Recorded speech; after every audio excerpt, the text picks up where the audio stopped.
Halo teman-teman, selamat datang kembali di kanal Boruto 2 Blue Vortex Fan Theory. Dalam video ini admin akan membuat sebuah alur cerita dari Boruto yang bersumberkan dari beberapa teori dan spekulasi, kemudian admin rangkum menjadi alur cerita, agar kalian lebih menikmati videonya.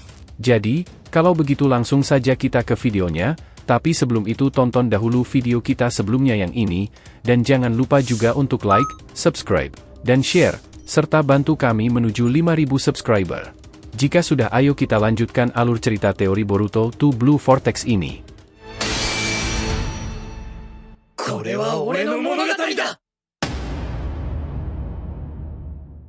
Peringatan, ini adalah hanya fan teori, dan jadikan sebagai video hiburan di waktu senggang.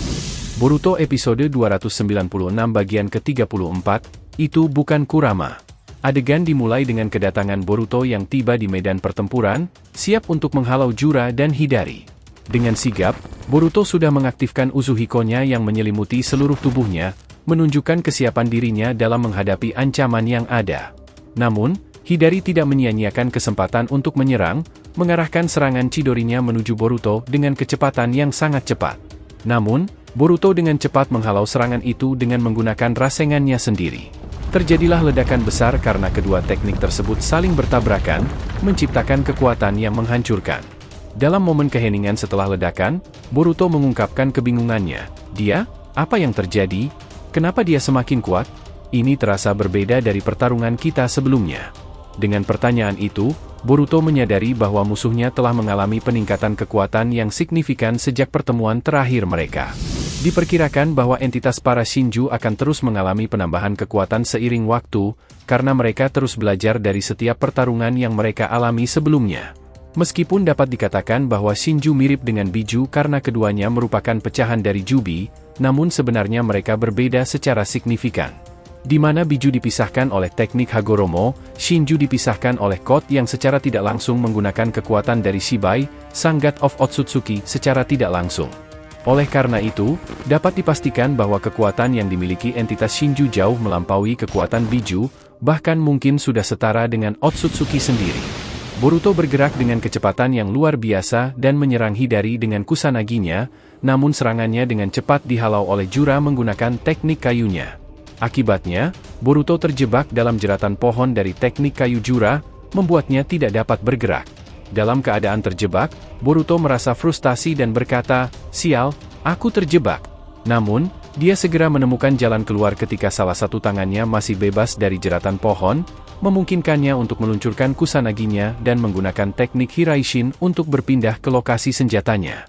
Meskipun Boruto berhasil menyelamatkan diri, Hidari bergerak dengan cepat dan menyerangnya menggunakan tangannya.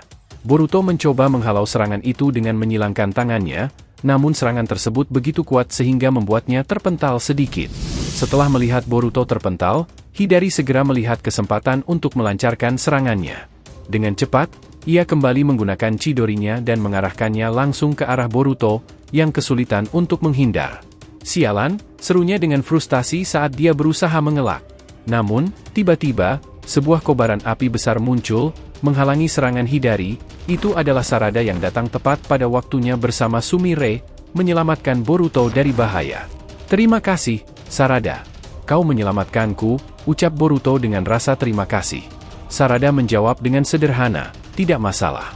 Boruto, apakah kamu terluka?" Namun, Boruto meyakinkannya, "Aku baik-baik saja."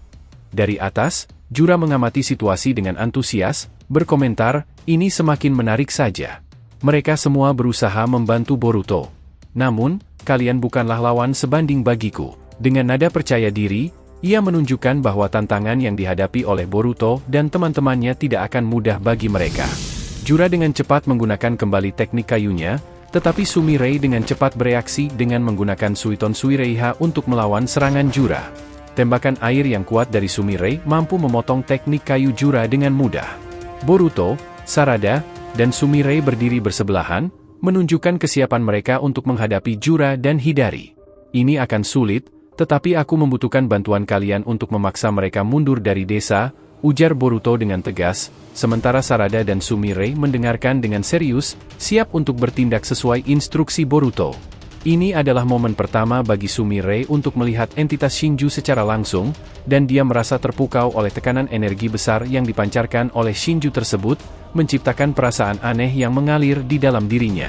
Sementara itu, di sisi lain, setelah melakukan pembicaraan serius antara Mitsuki dan Eida tentang Kawaki dan Boruto dan perasaan Mitsuki, saat ini Mitsuki, Daemon, dan Eida terlihat bergegas menuju lokasi tempat Shinju berada. Daemon merasakan energi besar yang berpusat di desa Konoha, mempercepat langkah mereka. Kita harus segera menuju ke sana. Bisakah kalian bergerak lebih cepat? Ujar Daemon dengan serius. Mitsuki dan Eida hanya menghela nafas sebagai tanggapan, kemudian mereka mempercepat langkah mereka menuju area pertempuran, siap untuk memukul mundur entitas Shinju.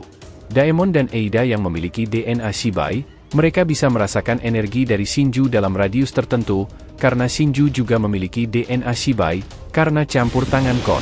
Kembali ke medan pertempuran, Boruto dengan cepat mengambil tindakan dengan melapisi Kusanaginya dengan petir ungu dan segera menyerang Hidari. Namun, Hidari dengan cepat menyesuaikan diri, menggunakan teknik perubahan bentuk tangannya untuk mengubahnya menjadi seperti Kusanagi dan berhasil menahan serangan Boruto.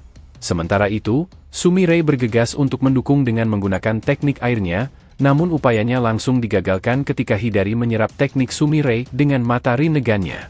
Melihat situasi semakin memburuk, Sarada turut berkontribusi dengan menambahkan kekuatan serangan mereka, melancarkan teknik apinya.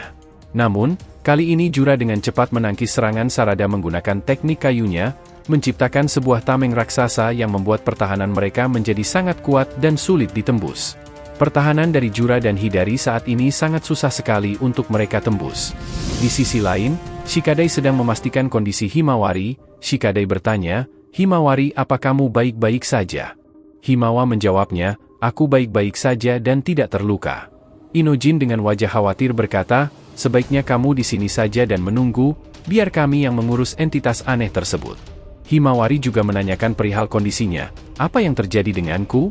Aku merasakan ledakan energi dari dalam tubuhku. Apa kalian tahu mengenai hal itu?" Shikadai menjawab, "Ini memang agak aneh. Dari pengamatanku, itu seperti cakra Kurama seperti yang dahulu pernah dimiliki oleh Tuan Hokage ke-7.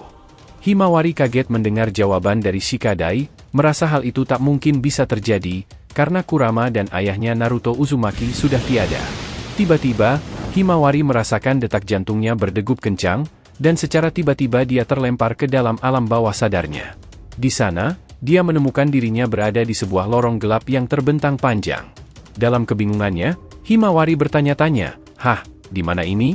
Apa yang sedang terjadi?" Dengan hati-hati, dia mulai menelusuri lorong tersebut, berharap menemukan jalan keluar. Namun, ketika dia mencapai ujung lorong, dia terkejut mendengar suara aneh dari sisi kanannya. Melihat ke arah suara itu, Himawari menemukan monster besar berwujud seperti kelinci, yang membuatnya bertanya-tanya dengan terheran-heran, "Apa itu?" Terima kasih telah menonton video alur cerita teori Boruto episode 296 bagian ke-34, Itu Bukan Kurama. Jangan lupa untuk like, subscribe, dan share, semoga membuat kanal YouTube Boruto to Blue Vortex Fan Theory semakin berkembang. Jika sudah terima kasih, dan sampai bertemu di video alur cerita teori berikutnya.